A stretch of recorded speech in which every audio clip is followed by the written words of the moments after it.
நூல்களிலும் இப்பொழுது அறிவியல் கருவிகளிலும் பதிவாகிக் கொண்டிருக்கின்றன. குறைந்த சொற்களை கொண்டது என்பதற்காக எந்த ஒரு மொழியின் செயற்பாட்டையும் குறைத்து மதிப்பிடலாகாது. முன்னேறாத சிறு பழங்குடி இனத்திற்குரிய மொழியும் தன்னளவில் அவ்வினத்து மக்களின் உலக தொடர்புக்கான பணியை செவ்வனே ஆற்றிக்கொண்டுதான் இருக்கிறது. அம்மக்கள் வெளிப்படுத்த வேண்டிய செய்திகளை தங்கள் மொழியின் மூலம் தடங்களின்றி வெளிப்படுத்திக் கொண்டிருக்கிறார்கள். மாந்தன் தான் இயங்குகிற நிலை, அவன் புரிந்து கொண்டிருக்கிற இயற்கை இயங்குகிற நிலை அனைத்திற்குமான சொற்களை உருவாக்கி கொண்டுள்ளான்.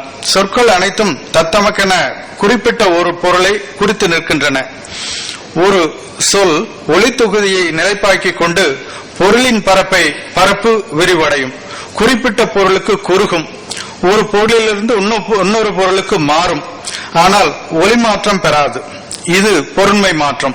மற்றொரு இடத்தில் சொல்லின் ஒலி தொகுதி நீளும், குறுகும், பொருள் மாற்றம் பெறாது.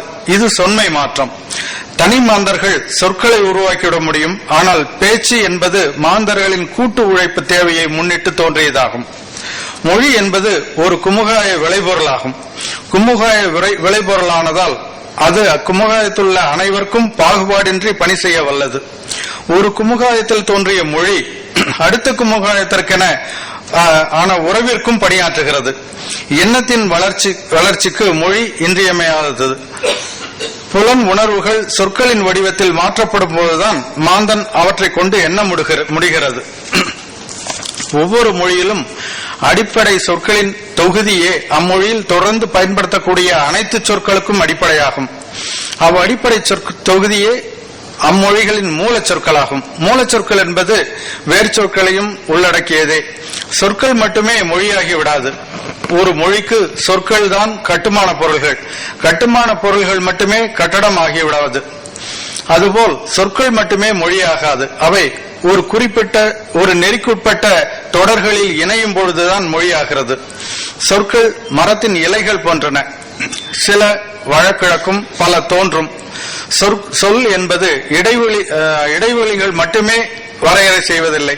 கிளவி என்றும் கூற்றென்றும் பணுவல் என்றும் சொல்லின் பொருள் வரையறை விரிகிறது. உருவன், அடிச்சொல், ஒட்டு, சொல், சொற்றொடர், பொருள், மொழி என்பதெல்லாம் சொல்லிற்குரிய வேறு வேறு பெயர்களாக வரையறை செய்யப்படுகின்றன. ஒரு மொழியில் என்னென்ன சொற்கள் தேவை, எவ்வளவு சொற்கள் தேவை என்பன அம்மொழியினரின் சுற்றுப்புற பயன்பாட்டு நிலையும் வாழ்க்கை தேவையும் தான் தீர்மானம் செய்கிறது. மாந்தனின் உழைப்பு, பொருள் உருவாக்கம், அறிவியல் வளர்ச்சி இவற்றிற்கு தக அம்மொழியினரின் மொழியில் சொற்கள் பெருக வேண்டிய தேவையின் அடிப்படையில் ஏராளமாக புதிய சொற்கள் தோன்றுகின்றன. உலகமயமாக்கலால் புதிய சொற்கள் நுழையும் பொழுதே அதற்குரிய பெயர்களும் பயன்பாட்டு செய்திகளும் நுழைகின்றன. அதை ஏற்றுக்கொண்டு இணையாக அம்மொழியினர் அச்செய்திகளையும் பெயர்களையும் அவரவர் மொழியில் அவரவர் மரபுக்கு தக உருவாக்கிக் கொள்ள வேண்டிய கட்டாயம் உருவாகிறது. ஒரு மொழியில் உள்ள அடிப்படை சொற்கள் தான் அம்மொழியில் புதிய சொற்களை உருவாக்கிக் கொள்வதற்கும் அடிப்படையாக உள்ளன. யாராலும் எந்த மொழியிலும் கலை சொற்களை கூட முற்றிலும் புதியதாக உருவாக்கிவிட முடியாது. ஏற்கனவே உள்ள ஒரு சொல்லை மாற்றம் செய்தோ பொருத்தப்பாடு செய்தோதான் ஒரு கலை சொல்லை கூட உருவாக்க முடியும் என்பார் மார்க்ஸ் முல்லர். எனவே மொழியின் அடிப்படையான சில சொற்களிலிருந்து இவ்வளவு சொற்கள் உருவாகியுள்ளன என்பது தெரிகிறது.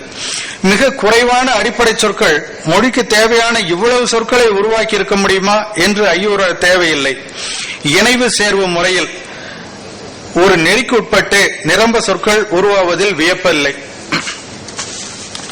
இதற்கு ஒரு எடுத்துக்காட்டை பாவாணர் குறிப்பிடுவார். 16 குழந்தைகளை ஒரு நங்கை பெற்று அவருள் 11 திருமணமான பின் அவள் இறந்தாள். அவள் இறக்கும் பொழுது 144 பேரப்பிள்ளைகளும் 228 பேர பிள்ளைகளும் 900 பேர பிள்ளைகளும் இருந்தனர் என்று ஒப்பியன் மொழி நூலில் ஒரு இடத்தில் குறிப்பிடுவார். ஒவ்வொரு மொழியிலும் அடிப்படை வேர் சொற்களும் மூலச்சொற்களும் தொகுதியாக உள்ளன. அதன் அடிப்படையிலேயே புதிய சொற்கள் தோன்றுகின்றன, சில வழக்கெழுக்கின்றன. எம்மொழி சொற்களானாலும் அம்மொழியில் அச்சொல்லின் அடிப்படை மூலச்சொல்லை கண்டறிவதுதான் சொற்பிறப்பியல். ஒரு சொல்லின் மூல வேர் அம்மொழியிலேயே கிடைத்துவிடும். சில சொற்களின் மூலவேர் அடுத்த மொழியில் சென்று முடிவதுண்டு. அனைத்து மூலவேர்களையும் தன்னகத்தே கொண்ட ஒரு மொழி காலத்தில் முந்தியதும் செம்மொழியும் ஆகும். சாலை பணியாளர்கள் நிலத்தை தோண்டும் பொழுது கிடைக்கும் கற்களை உடைத்து தூக்கி எறிந்து விடுவர். ஆனால் தொல்லியல் அறிஞர்களோ நிலவியல் ஆய்வாளர்களோ கிடைக்கும் கற்களை பாங்காக ஆய்வுக்கூடத்திற்கு எடுத்துச் சென்று அதன் காலம், தோன்றிய வகை, படிநிலை மாற்றங்கள் போன்ற கண்டுபிடிப்புகளை செய்து அதனுடைய முடிவுகளை எட்டுவர். இது தொல்பொருள் பொருள் ஆய்வு. ஒவ்வொரு சொற்குள்ளும் ஒரு வரலாறு இவ்வாறு புதைந்துள்ளது. அதை காண்பதே சொல்பொருள் ஆய்வு என்பார் மார்க்ஸ் முல்லர்.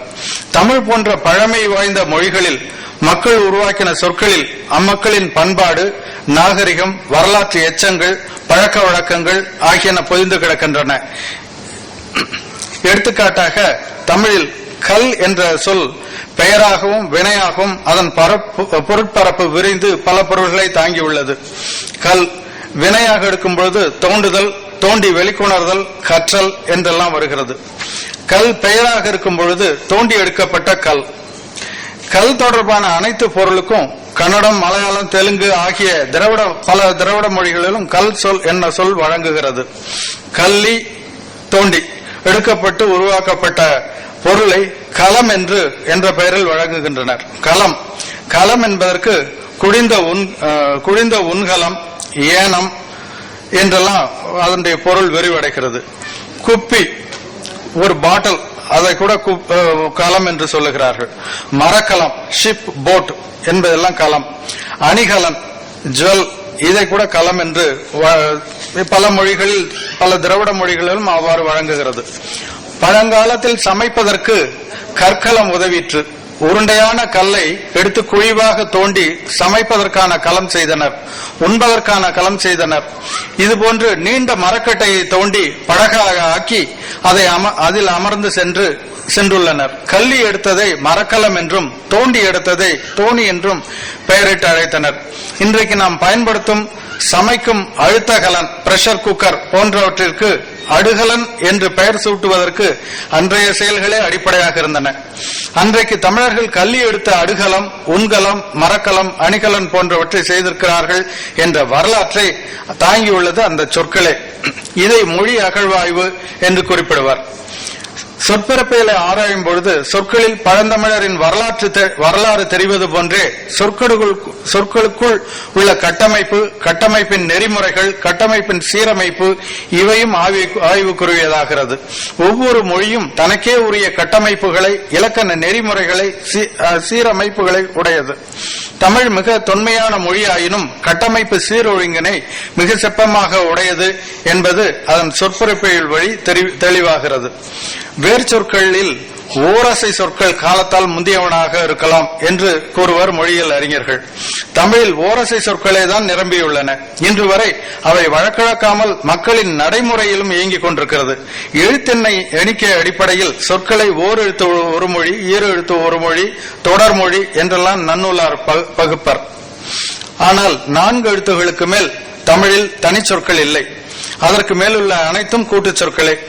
கலை சொற்கள் ஒவ்வொரு மொழியிலும் சொற்கட்டமைப்பு நெறியை கொண்டே சொற்களே மக்கள் வழக்கில் வழங்குவனவாக இருக்கும். புதிய கலை சொற்களை உருவாக்குபவர்கள் மொழியின் கட்டமைப்பை உள்வாக்கி கொண்டுதான் உருவாக்குவர். காலந்தோறும் கலை சொற்கள் உருவாக வேண்டிய தேவைகள் ஒவ்வொரு மொழிக்கும் உண்டு. அவற்றை உருவாக்கி கொடுக்கும் கடமை ஒவ்வொரு மொழியினருக்கும் உண்டு. கலை சொற்கள் உருவாக்காமல் சொற்களை இடைக்காலமாக கடன் கூட வாங்கிவிடலாம். ஆனால் அது தங்கள் தாய்மொழியில் உருவாக்கக்கூடியது போல் நிலைத்த பயனை என்றும் தராது. மவுஸ் என்ற கணிப்பொறி கருவி, சுண்டலி போன்ற